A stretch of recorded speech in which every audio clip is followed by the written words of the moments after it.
400 years ago, the adventurous Portuguese explorers who discovered and claimed Brazil for the crown of Portugal sailed into this picturesque harbor and called it Rio de Janeiro, or River of January, because they discovered it in the month of January, and they believed the beautiful inlet into which we now sail was the mouth of a river.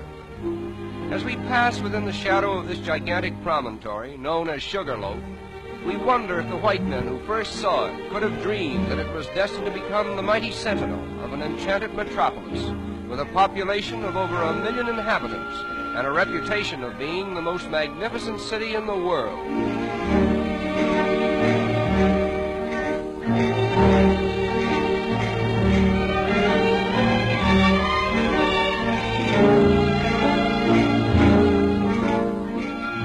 Passenger ships arriving at Rio today literally tie up at the foot of Main Street and immediately become a picturesque part of the skyline, as well as a convenient point of egress to the city itself.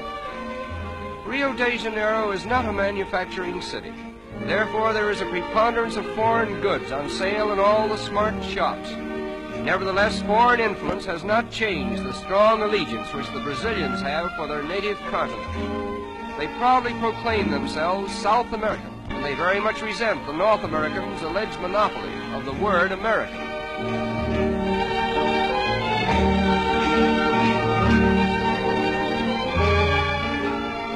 The period from 1902 to 1906 witnessed the wonderful transformation from the old to the new Rio, a comprehensive project so boldly conceived and brilliantly executed that there is hardly a landmark of the old city to be seen in the metropolis today.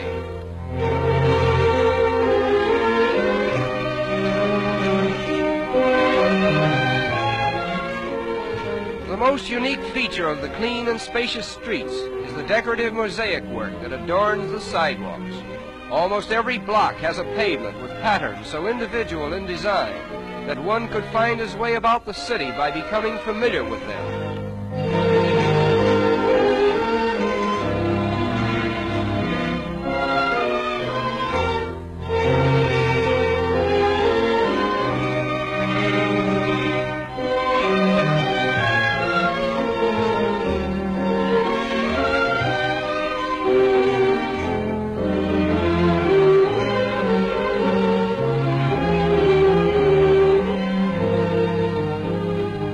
Rio is particularly noted for its numerous and colorful parks, which are scattered in picturesque profusion throughout the city.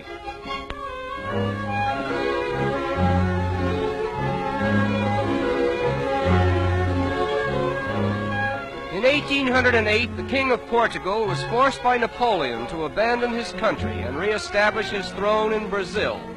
When he arrived in Rio, he brought with him, among other things, the first tiny sprouts of the famous royal palms, which he planted here. It was decreed that only members of the royal family might have the privilege of cultivating this particular species of tree. But time and nature have overruled the regal command, and the royal palms that were meant to be the exclusive property of Portuguese royalty are now the common heritage of all Brazil. The outstanding landmark of Rio is Sugarloaf Mountain, and from whatever angle one may view it, it forms a most impressive picture.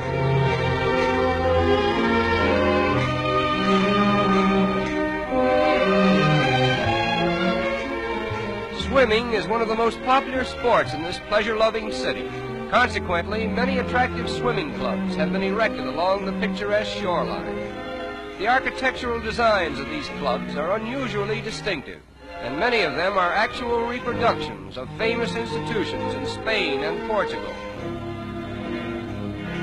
Among the many fine boulevards in this city of splendor, the most beautiful is the Avenida Beira-Mar, with its marble promenade encircling the waterfront for a distance of 5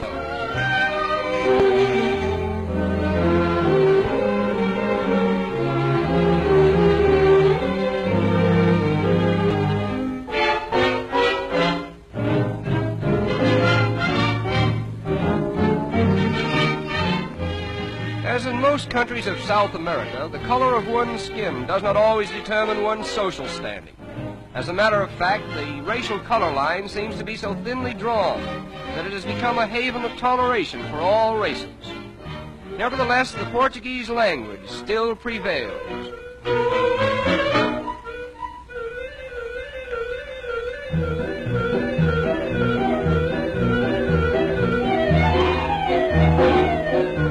In the business districts of the city, there are a number of tiny shops where the more industrious young ladies of Rio earn their livelihood.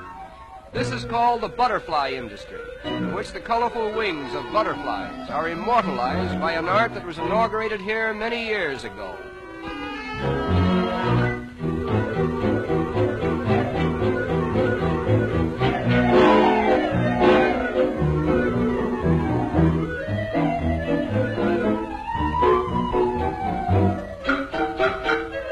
The design is first painted on glass, and the delicate butterfly wings, which have been carefully assorted for their best colors, are cleverly worked into the design and held in place by adhesive tape.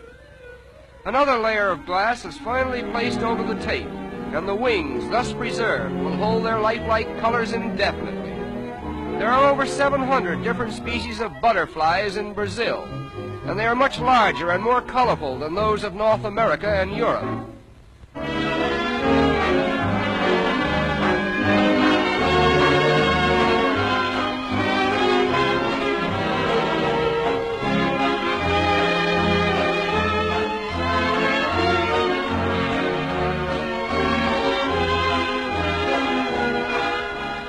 The completed articles consist of tea trays, vanity and jewel cases, bonbon dishes, and decorative pictures designed to glorify the city's landmarks. And needless to say, the predominating design is Sugarloaf, the center of attraction for all eyes that glory in the magnificence of Rio de Janeiro, the city of splendor.